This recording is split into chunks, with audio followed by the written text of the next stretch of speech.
Assalamualaikum warahmatullahi wabarakatuh. Halo, nama saya Putri Puspitasari dari kelas manajemen 21F. Kali ini saya akan membahas tentang apa yang dimaksud dengan pelaporan segmen, evaluasi pusat investasi, dan transfer pricing pada sebuah perusahaan. Di mana dengan adanya pembahasan tentang pelaporan segmen ini, manajer dapat mengetahui bagaimana kinerja segmen-segmen yang ada di perusahaan. Begitu pula, adanya evaluasi pusat investasi diharapkan manajer akan mendapatkan data yang diperlukan untuk berbagai pusat investasi. Transfer pricing digunakan apabila perusahaan mempunyai beberapa cabang, dengan demikian bisa memindahkan produknya ke tempat-tempat yang paling menguntungkan atau memperoleh pendapatan yang optimal. Pada pelaporan segmen, diperlukan agar setiap perusahaan dapat mengetahui semua kinerja masing-masing segmen, sehingga dapat diketahui mana yang profit center dan cost center. Dengan adanya pelaporan segmen, diharapkan dapat digunakan untuk kepentingan pengambilan keputusan setiap manajer yang memerlukannya. Adanya laporan segmen merupakan bagian suatu perusahaan, khususnya yang beroperasi dalam kondisi yang berbeda dari sebuah industri dan wilayah geografis, bertujuan menyediakan informasi bagi para pebisnis yang menggunakan laporan keuangan mengenai kontribusi laba, skala relatif, tren pertumbuhan dari berbagai industri dan wilayah geografis yang memungkinkan para pemakai laporan keuangan dapat terjadi sebagai berikut. Yang pertama yaitu laporan keuangan segmen dapat menilai risiko dan imbalan perusahaan secara lebih baik. Yang kedua, adanya laporan keuangan segmen membuat pertimbangan yang lebih baik terhadap perusahaan secara keseluruhan. Adanya laporan keuangan segmen sebagai panduan dalam memahami kinerja masa lalu perusahaan secara lebih baik. Selanjutnya yaitu definisi pelaporan keuangan segmen perusahaan. Definisi pelaporan segmen terdiri dari 3 segmen yang harus diketahui dalam setiap pebisnis, yaitu sebagai berikut.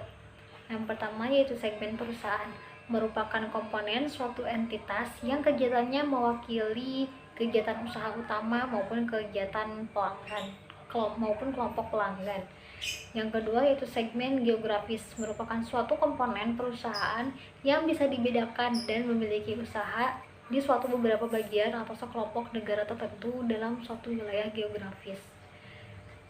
Selanjutnya yaitu segmen industri, merupakan komponen perusahaan yang harus dibedakan dan harus menghasilkan suatu produk atau jasa yang berbeda.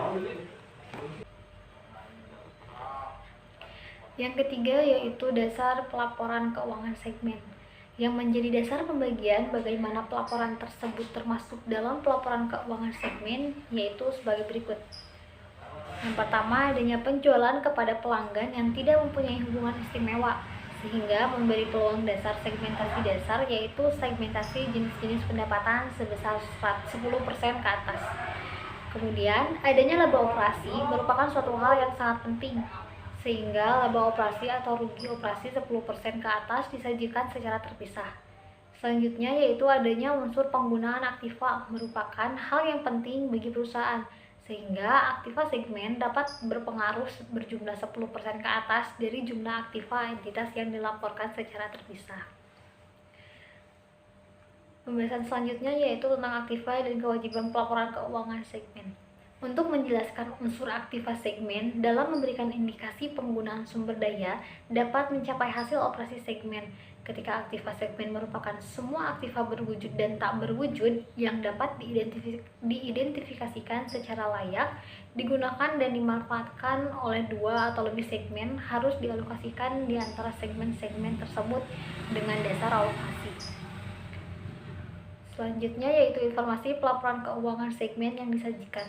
Penjelasan dari kegiatan setiap segmen industri yang dapat dilaporkan dan diindikasi mengenai komposisi setiap wilayah geografis untuk membantu melaporkan penjualan atau pendapatan operasi lainnya. Dengan adanya pemisahan antara pendapatan dari pelanggan di luar perusahaan dan pendapatan dari segmen lain atau hasil segmen itu sendiri, dan aktiva segmen yang digunakan bisa dinyatakan baik dalam total jumlah uang atau sebagai persentase dari total jumlah yang harus dikonsolidasikan segmen perusahaan. Selanjutnya, pendapatan dan beban laporan keuangan segmen. Pendapatan segmen merupakan pendapatan yang harus didistribusikan atau dikaitkan secara langsung pada suatu segmen tersebut. Bahkan, bagian yang relevan dari pendapatan harus dialokasikan secara baik.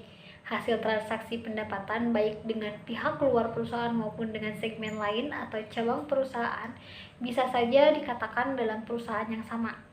Beban segmen merupakan beban yang harus dikaitkan secara langsung pada suatu segmen atau bagian lain yang relevan dari suatu beban sehingga dapat dialokasikan secara layak sebagai beban suatu segmen dalam perusahaan. Kemudian penyajian dalam pelaporan keuangan segmen. Berikut ini cara bagaimana kita mengetahui penyajian laporan keuangan dalam setiap perusahaan atau cabang usaha sebagai berikut. Yang pertama, untuk menunjukkan aktivitas dari setiap segmen industri perusahaan harus menampilkan komposisi dari masing-masing wilayah geografis yang dilaporkan. Kemudian, untuk segmen industri dan geografis perusahaan harus melaporkan informasi keuangan berikut ini, yaitu bagian pendapatan operasi dan penjualan harus bisa dipisahkan antara pendapatan yang dihasilkan dari pelanggan di luar kegiatan perusahaan dan pendapatan dari segmen lain hasil segmen aktivitas segmen yang digunakan.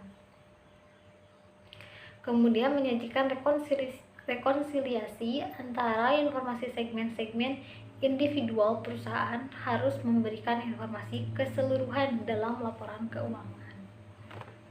Pembahasan selanjutnya yaitu mengenai evaluasi pusat investasi. Akuntansi pertanggungjawaban adalah suatu sistem yang mengukur hasil dari masing-masing pusat pertanggungjawaban berdasarkan informasi yang diperlukan manajer untuk menjalankan divisinya. Jenis-jenis akuntansi pertanggungjawaban diantaranya yaitu pusat biaya atau cost center yang merupakan pusat pertanggungjawaban di mana manajer hanya bertanggung jawab atas biaya. Kemudian, pusat pendapatan atau revenue center, pusat pertanggungjawaban di mana manajer hanya bertanggung jawab atas penjualan. Kemudian, pusat laba atau profit center, yaitu pusat pertanggungjawaban di mana manajer bertanggung jawab atas pendapatan dan biaya. Dan yang terakhir yaitu pusat investasi atau investment center, pusat pertanggungjawaban di mana manajer hanya bertanggung jawab atas pendapatan, biaya, dan investasi. Dalam akuntansi pertanggungjawaban, laporan kinerja disiapkan untuk setiap pusat pertanggungjawaban. Pusat pertanggungjawaban adalah unit organisasi yang dipimpin oleh seorang manajer yang bertanggung jawab atas semua aktivitas unit tersebut. Yang terakhir yaitu mengenai transfer pricing.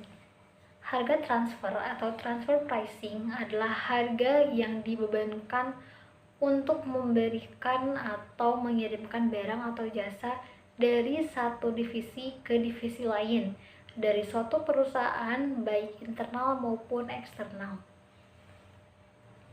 Harga transfer biasanya akan digunakan untuk kepentingan penilaian kemampuan menghasilkan laba divisi. Dalam perusahaan terdapat divisi yang menjual produk, barang atau jasa disebut sebagai penjual dan divisi yang membeli produk, barang atau jasa disebut pembeli.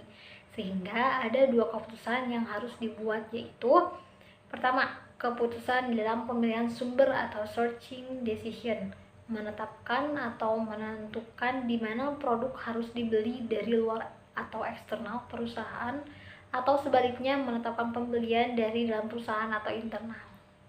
Yang kedua yaitu keputusan penetapan atau penentuan harga transfer. Tujuan penetapan harga transfer. Yang pertama yaitu dapat memperoleh informasi harga yang relevan, kemudian memudahkan pengelolaan harga dan menghindari persaingan harga, dapat membantu mengatur cash flow atau anak atau cabang perusahaan, meminimalkan beban pengenaan pajak, biaya masuk dan biaya pengiriman, dan memotivasi manajer dalam mencapai tujuan. Terdapat 4 metode dalam penentuan harga transfer yaitu metode market price atau harga pasar, kedua metode harga pokok, ketiga metode negosiasi, dan yang terakhir yaitu metode koordinasi atau arbitrase dan penyelesaian konflik.